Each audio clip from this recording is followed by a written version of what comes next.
Oi amigos, hoje estamos juntos novamente, dessa vez para falar sobre magnetismo.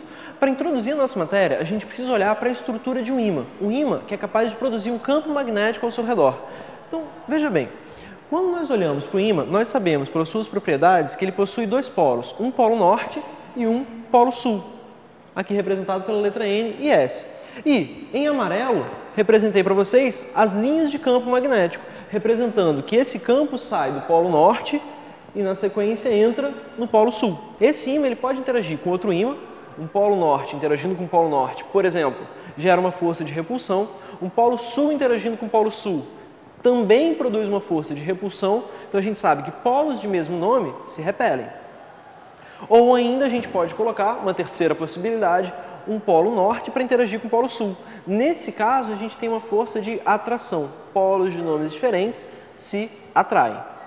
Porém, o ímã não consegue fazer força somente sobre outro ímã. Se a gente pegar um campo magnético e dentro desse campo magnético lançar uma partícula carregada, ou com carga positiva ou com carga negativa, surge uma força magnética. Acompanhe comigo um exemplo. Imagine então que eu tenho uma região, nessa região já tem aqui, já criei um campo magnético, estou representando ele pela letra B. E nesse campo magnético eu vou lançar uma partícula, pode ser positiva, pode ser negativa. Como é um exemplo, vou colocar aqui para a gente o caso mais fácil, o caso de uma partícula positiva sendo lançada aí. Gente, nesse processo, percebe o seguinte, existe um ângulo formado entre a velocidade e o campo magnético. Percebe que esse ângulo não é zero. A força e a velocidade não estão paralelas. O ângulo tem que ser diferente de zero, diferente de 180. Nesse exemplo, então, surge uma força magnética. Essa força magnética tem que ser perpendicular ao campo magnético, assim como tem que ser perpendicular à velocidade. Então a gente caracteriza o vetor força magnética por suas três características, módulo, direção e sentido. Então a gente precisa saber essas três informações da força. Para isso a gente vai recorrer à fórmula da força magnética.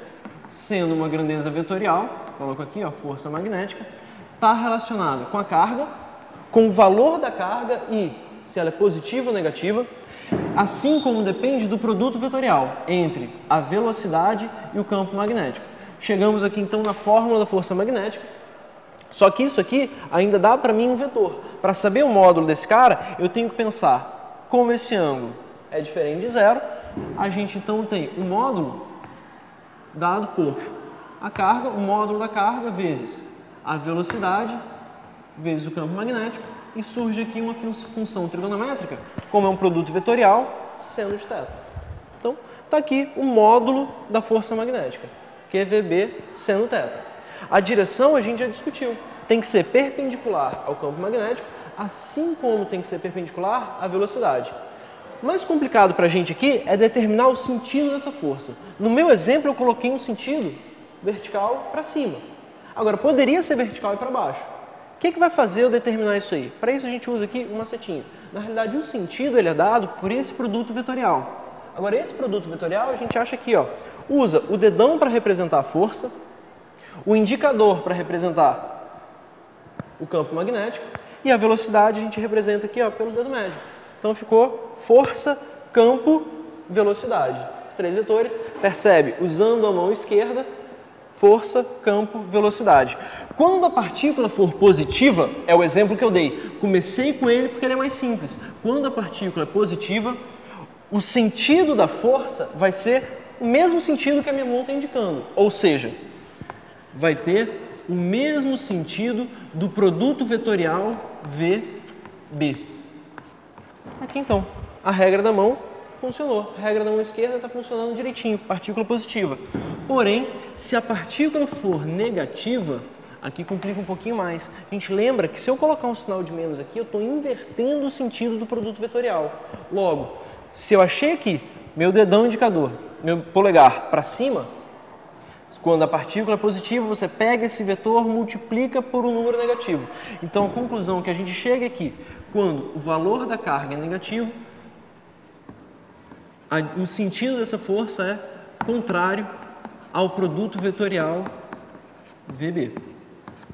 Assim a gente então determina se essa partícula pode ser desviada para cima ou para baixo. No meu exemplo aqui, usei a regra da mão, força, campo, velocidade, achei que a força está para cima. Por isso eu fiz esse desenho previamente. Se a partícula fosse negativa, a regra da mão, colocaria aqui do mesmo jeito, porém, saberia que a força não está para cima, está para baixo. Okay? Bom, agora como é que a gente pode pensar nisso aí no nosso universo, né, numa coisa... Bom, no acelerador de partículas a gente sabe que isso aqui é intensamente usado para selecionar partículas com certas velocidades. Outro exemplo disso aí é quando a gente pensa em partículas carregadas vindas do Sol. Quando uma partícula carregada vem do Sol, ela vai se aproximando da Terra, se aproxima da Terra, e quando ela chega perto da Terra, na realidade a Terra é como se fosse um grande ímã. A Terra produz o seu próprio campo magnético. Ou seja, a Terra ela tem um polo norte geográfico, polo sul geográfico. Porém, a Terra também possui um polo norte magnético e um sul magnético. Repara que o polo norte e o polo sul são invertidos. Norte geográfico corresponde para mim o sul magnético, aonde o campo magnético está entrando. O sul magnético é o norte geográfico. E aqui a gente tem o sul geográfico, norte magnético, onde as linhas de campo estão saindo. Então, quando as partículas vêm, se aproximam da Terra e estão carregadas, esse campo magnético funciona como se fosse um escudo. Ele acaba desviando essas partículas, protegendo a gente que está aqui dessas partículas carregadas. O efeito disso a gente pode perceber num filme como o documentário, né, Marcha dos Pinguins, aquele efeito da aurora boreal. A aurora boreal é produzido por essas partículas que são desviadas. Nos polos, entram em contato com a atmosfera, ionizam o ar da atmosfera, produzindo todo aquele efeito luminoso bonito que a gente vê. Bom, amigos, ficamos por aqui. Desejo uma excelente prova para vocês, excelentes estudos. Até a próxima.